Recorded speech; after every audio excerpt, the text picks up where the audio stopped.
Frère, regarde autour de nous, cette boîte de nuit respire la classe, exactement comme moi quand je drague. La classe comme toi, tu dis? Frère, pourquoi tu te vantes toujours autant? Ce qui est sûr, moi je n'ai rien à prouver. Les filles aiment ma simplicité et mon naturel. Oh frère, sois concentré, simplicité vient faire quoi ici? On parle de drague ici, pas d'un concours de qui peut être plus ordinaire. Mes techniques sont dignes d'un manuel de séduction. À t'entendre parler, c'est comme si tu avais inventé l'amour. Moi je préfère la spontanéité, pas ces stratégies préconçues. Tu n'es vraiment pas concentré, je te parle de la drague, pas de l'amour. Quand on recherche l'amour, ce n'est pas dans les boîtes de nuit qu'on le trouve.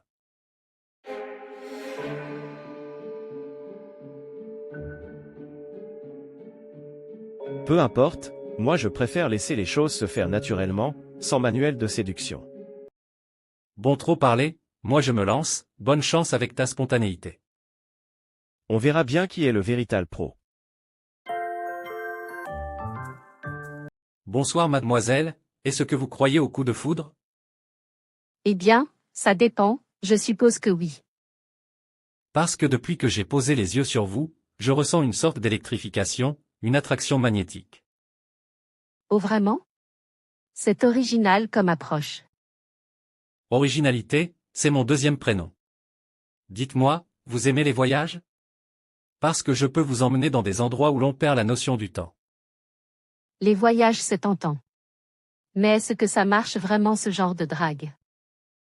Bien sûr, c'est comme un avant-goût de l'aventure. Imaginez-nous, échappant à la routine dans un lieu paradisiaque. Vous et moi, des souvenirs inoubliables. Tu sais, les souvenirs inoubliables peuvent aussi se créer ici, dans une simple conversation. Vous avez raison, mais pourquoi se limiter à une seule option? Nous pouvons commencer par créer des souvenirs ici et les étendre à des destinations lointaines. Tu as des arguments de vente convaincants. Merci, c'est ce que mes amis appellent mon super pouvoir. Alors, que direz-vous de commencer cette aventure ce soir, ici, avec un pas de danse? Je crois que ça me fera du bien. Après vous, princesse.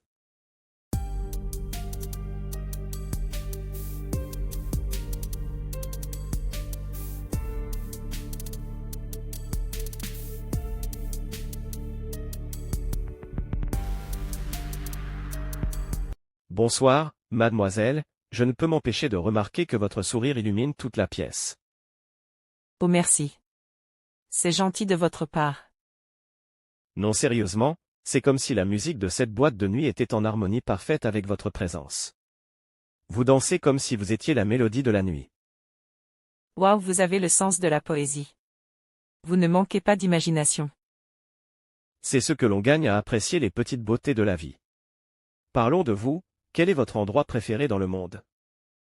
Difficile à dire, j'adore la plage, je suppose. La plage, c'est un choix magnifique. Imaginons-nous, les vagues douces, le sable sous nos pieds. On pourrait presque sentir la brise marine, même ici. Vous avez un don pour créer des images. Merci, c'est un talent naturel. Dites-moi, vous êtes plutôt une personne aventureuse ou préférez-vous la tranquillité? J'aime un peu les deux.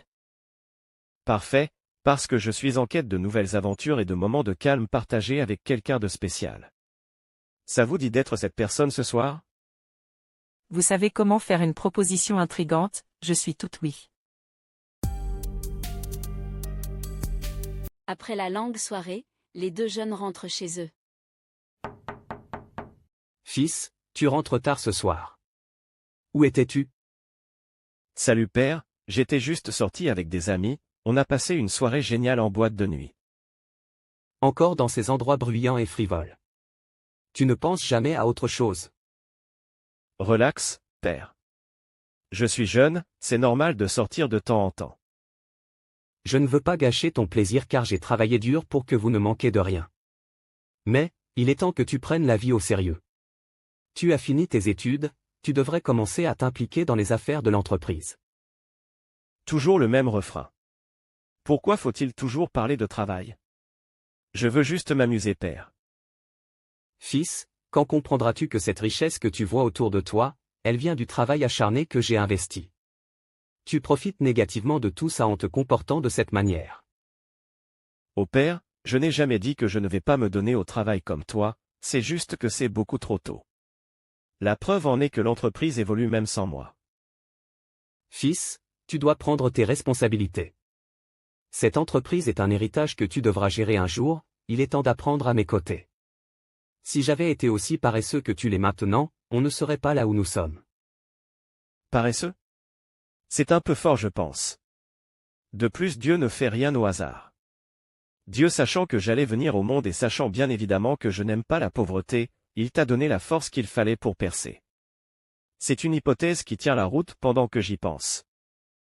Tout ce que je peux te dire, fils, regarde ce que j'ai construit, apprends de ça, ne gaspille pas ce que j'ai construit. Ne t'inquiète pas, père, je gère. La vie est courte, assure-toi de laisser une empreinte positive derrière toi. C'est compris, père, je vais y réfléchir. Je vais me coucher. Bonne nuit, père. Bonne nuit, fils. Chérie, la nuit dernière était épouvantable. Il faisait une chaleur insupportable, je n'ai pas fermé l'œil. Oh, Kumba, ce n'était qu'une nuit chaude, ça arrive. Mais tu ne comprends pas, la femme d'Albert, elle ne semble jamais perturbée par la chaleur. Pourquoi c'est toujours moi, Kumba? Ne commence pas, Kumba. Chacun a ses préférences pour dormir. Préférence? Ou bien c'est juste parce qu'ils sont riches et ont une maison bien climatisée? Je me demande pourquoi Dieu nous traite ainsi. Ce n'est pas une question de traitement, Kumba, s'il te plaît, laisse-moi tranquille. De toute façon, la richesse ne résout pas tous les problèmes. Est-ce que tu t'entends parler? Regarde Albert, avec sa richesse, sa femme dort dans un confort absolu, elle m'énerve tellement que je n'aime pas prononcer son nom. Arrête avec ça, Kumba, arrête de me comparer à lui, je n'ai pas encore dit mon dernier mot.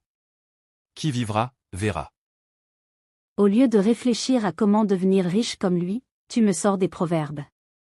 Qu'est-ce qu'on n'a pas vu dans cette maison? C'est moi, Kumba, qui dois supporter les moustiques et la chaleur. Au lieu de dire n'importe quoi, tu peux réfléchir à ce qu'on doit faire pour devenir riche. Père, mère, j'ai une grande nouvelle. À partir de demain, mon oncle m'a proposé de commencer les stages dans son entreprise, et ensuite, je pourrai y travailler.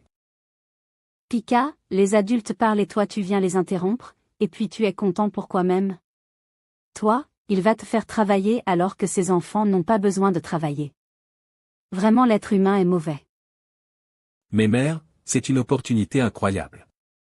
Je veux apprendre, gagner en expérience et je gagnerai mon propre argent. Regarde-moi celui-là, tu es content parce que tu as entendu du boulot, penses-tu que sa richesse est simple? Il avait sûrement touché des choses, si ce n'était pas le cas, on devait tous être riches, tu ne peux pas être le seul riche de la famille et être simple.